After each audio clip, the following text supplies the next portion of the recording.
We have finished Necrom. We've finished the expansion pack. We've finished the story that exists within this. There is still a glyph missing. We haven't encountered the new Daedic Prince. It feels like the story is half done. It does. It does. Even Curate Gidane and Laramel did not kiss. So I feel very cheated. You want me to press M? Yes. Okay. So if you hit M, at the top left, there's a little thing that's like an arrow between two screens next to an anchor. Yes. Hit the arrow between two screens. Yes. So that will show you the map completion for this zone. As you see, the top one is Apocrypha Zone story quests. Which we have completed. We have completed that. We have done none of the side quests. Exactly. However, what it does not show, because it wouldn't, is the fact that we have also not done the trial, Sanity's Edge, which is where the story continues. I see. So, and the trial ones are the ones which look like these ones here, down here at the bottom. Yes. I see it. So, in each trial, you need 12 players to complete it. Ah, so we're fucked then. The end of every single chapter is a trial. But I'm not gonna lie, like, so for context for those watching, I have not completed that much of ESO yet. I'm relatively new to ESO. Viking is an old hand at ESO. He knows a lot of the lore and he talks me through a lot of it as we go. The only area that I have completed so far before this one is High Isle. Yes. High Isle felt more complete than this. It did. The reason being, though, is because High Isle was its own separate entity, whereas this is a pitch. This is a pitch for the person with the bat to hit into home run. I see. It's just it is a little on the frustrating side that we are. It absolutely quite is. so far from it. But at the same time, like, I very much enjoyed the story. Very much enjoyed it. I felt like it was good. I think from my limited experience of ESO so far, it felt like some of them were a little bit cop-outy, a little bit too much investigating, a little bit too much find this item in this room, as opposed to things that could be a little bit more adventurous. But maybe I'm being too harsh there. You were not. This chapter had a lot of that, look into everything that's going on. Like, yeah. It's a lot more of the investigative storytelling, which, granted, there is a few other chapters that do this. However, it doesn't stop it from being semi-mundane compared to the rest of the chapters that have been released. The things that I liked, I very much liked the ghost site concept. I felt like that added a little extra lens to it. I very much enjoyed, like, the towers and the fact that you could never find a fucking set of stairs for love nor fucking money. Like, and mostly inside, but that's because of where I put my camera. Yeah. Whereas I like to be zoomed the fuck out. I like to be zoomed the fuck out, too. The problem is I'm zoomed out so much that when I turn my mouse, it zooms in really, really fast, so I just miss things. No, I get that. And there's still a lot for us to do, even without doing the trial, because we haven't done any of the side quests here. We just wanted to go through the main story, which, we very much enjoyed. Yes. I have positive things to say about it. I very much enjoyed it. I love the landscape. The look and feel of it, for me, feels tied in enough, but also different enough. Yeah. I think it fits with things. But if if you look at other areas, there's definitely other areas that, are their own standout locations. And I think it gives enough with both the style of Nirn and the Telvanni Peninsula with the mushrooms and stuff, which I know has similarities with, is it Morrowind? Yeah, so basically this storyline ties directly in with the Morrowind story. which I've not done yet, but I will be doing, and we will probably, share that as well. The Vardenfell story, not the Morrowind story, even though all of this is a part of Morrowind. Yeah. But then also, we have had a lot of fun with the new area of Apocrypha, and that was really cool. It gave me very much Stranger Things vibes, the underside type thing. I very much enjoyed that. Felt a bit different, felt a bit of a new way of doing it. I very much liked the way it visibly fell apart as it was disintegrating. Yes. I felt it was really well done. That was amazing work from the art directors and the level designers. Like, that is amazing to do, and it's the second time I've seen them do it in this game, and it hits the mark every single time. Definitely. When it came to the skills and things like that, I'm still struggling a little bit with there isn't somewhere within the class and within what I want to be building of this kind of space that exactly fits what I want. So I went through and I looked through it, the different skills they've got out here.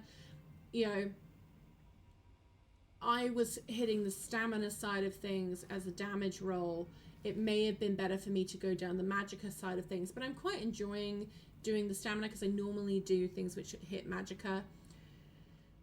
I definitely found that what I had here, which was Claymore of the Deeps, what they were recommending for me was not really what I wanted to do, because it very much tried to pull me into more of the healing side for me, which just didn't make sense. So, they're trying to get you to hit healing tides, they're trying to get you to hit things with heavy weapons and try and get you more up close, which is also not where I like to be. I like to be more of a medium to long distance type person. Yeah. But the new abilities that came with the Arcanist class or Arcanist class, I very much enjoyed. I very much enjoyed the little rune ward that explodes at people. I have very much enjoyed my little beam, the pragmatic fate carver. Very much enjoyed that. I feel like there is a lot of really great stuff in here, and I'll definitely be continuing with this class, both in my continuation of play and doing the side quests here, but also in other areas to just keep playing with it and keep seeing what's within this class. If you have not already tried out this class, I would very much recommend having a bit of a play with it and seeing what works for you. Viking, you've done the healing side of things and been a healer in this space. How have you found that? So, being a healer in this class, it feels very difficult to play. Okay. It's not easy, but at the same time, I know why it's not easy. It's because I'm not at the level, we're one level away actually, or at least I am, from being able to swap weapon ability bars. It keeps me locked into one staff, which is just difficult to use, and I don't have the damage output to regain my magicka. That makes sense. Also, I'm not finding any of the items that I need. So, for example, my character would be built entirely off of light armor, but I'm not finding any. That's interesting, because I found a lot and have sold a lot. If I'd realized you weren't finding any, I would have given you a shit ton. Well, that's the thing. I'm finding it, but what I'm not finding is I'm not finding the light armor that is actually useful for me. I'm not gonna lie though that all of the quest shit is terrible. See, that's the thing. The quest rewards are actually really, really good for what they are. Oh yeah, but in terms of everything is heavy, everything is not aligned to the class that we are playing. Yeah, so the Adamant Lurker set, which is the one that I keep getting, is entirely health recovery and standing still, which is what tanks do. But also, which is great if you're playing tank, but I think the main thing with this is that we're not playing tank. Also, my understanding is that this class is kind of built to move around, and be a bit more agile. So I find it interesting that the main quest line in this place where they're introducing this class is not following what they want this class to do. That's quite interesting. So the other side of it is, like, as I have actually just looked into my stuff and found out, I am looking for the Vex duality set, which it allows my weapon charges over 15 seconds while not weapon swapping, or to charge for over 15 seconds, and once fully charged, it restores almost 7,000 magicka and stamina after weapon swapping. Yeah. So, like, it is a set entirely delved into the fact that I need to be weapon swapping. I can't weapon swap yet. Which we're close to, and to be honest, like, once we find those pieces, and I think once we start doing the side quests, ordinarily when we play ESO we do side quests along the way. Yes. So we would have been significantly further in level, which also I think would have helped us with the fact that, like, all of the bosses were, you know, at least combined well over 1 million health. So they took us longer than they ordinarily would have done because we were struggling it. Like Vermina with those fucking rays, and once she put all of her clones out, oh my god. That was a dicey moment, and we were very lucky that we both died kind of in sequence rather than like anything else. I think my thing keeps saying charge complete really loudly over this, which is frustrating. Sorry, side note. But yeah, like that was some tough fights in there. The mind flayers fucked me up, but I enjoyed that. I very much enjoyed that. Like, overall, I would give this a solid 8 or 9 out of 10. Yeah, so, like, I would probably go so far as to say that this chapter has definitely been an 8. Definitely an 8. The class itself, I would say, is about mid-tier. I think for me, the class, it's a case of I'm still finding my feet with it. Yeah. But I very much love the skills. Like, the little like, frisbee with attacking with the little triangles or whatever they're called. I'm loving them. I'm loving that skill. I really am. Yeah. I think that's where you will find that you're most likely going to fall in love with this class. Yeah. Like, you already have, technically. This is definitely my style of class. I'm very much enjoying it. Exactly. So, like, I think it's a good idea for you to keep going with this class.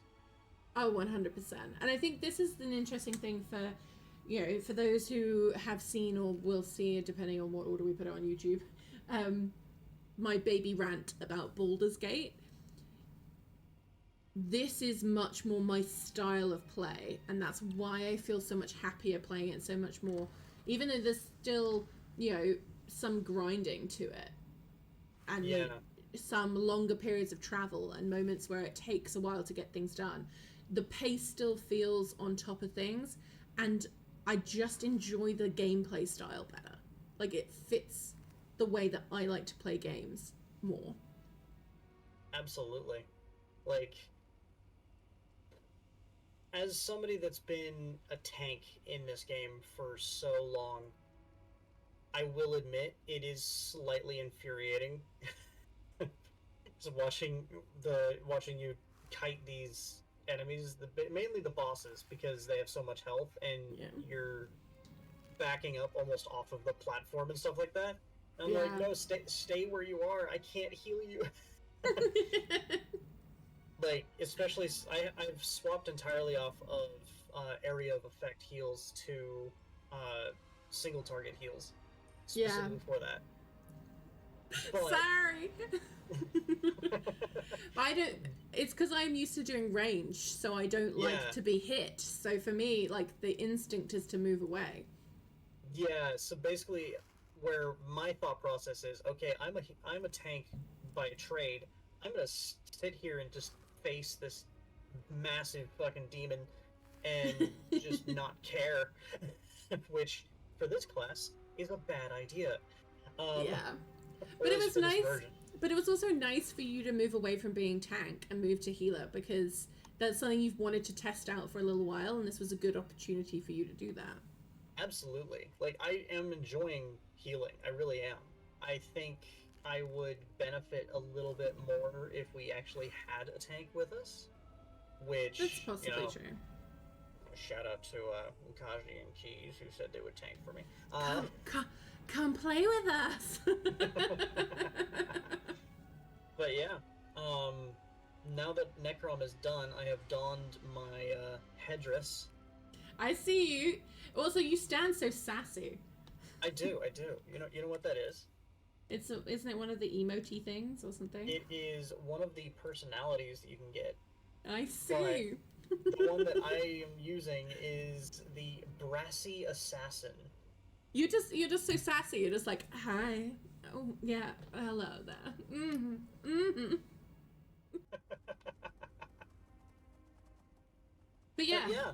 That was our little brief review of ESO Necrom. I definitely recommend playing it if you haven't already. If you're an ESO person, I think it fits nicely with the rest of the story. At least what I play so far, and Viking definitely thinks it plays with everything, because he's played everything. I see. I will 100% recommend playing the Arcanist. It is a class that is worth playing, especially as a damage dealer, because it deals some pretty nasty damage right now. Oh, it does. It's a lot of fun. And we haven't even unlocked like even close to all of the damage dealing skills. There's still 3 more that I want to like get into and enjoy. I cannot wait till you get the imperfect ring. I'm here for it. It's going to be so much fun. Like, the imperfect ring is going to be so good for you. I'm here for it. And that's our thoughts about the ESO Necrom Main Story. We'll be continuing to play ESO both on and off stream, doing side quests, events, and working through other chapters of the main game.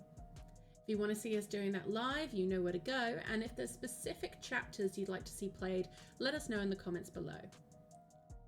At this point, we're also going to be diving on into other games, and with Halloween rapidly approaching, we will have some horror content too.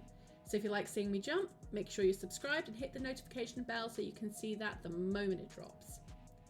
As always, I hope you're having an absolutely glorious day. Make sure you look after yourselves, and I'll see you in the next one.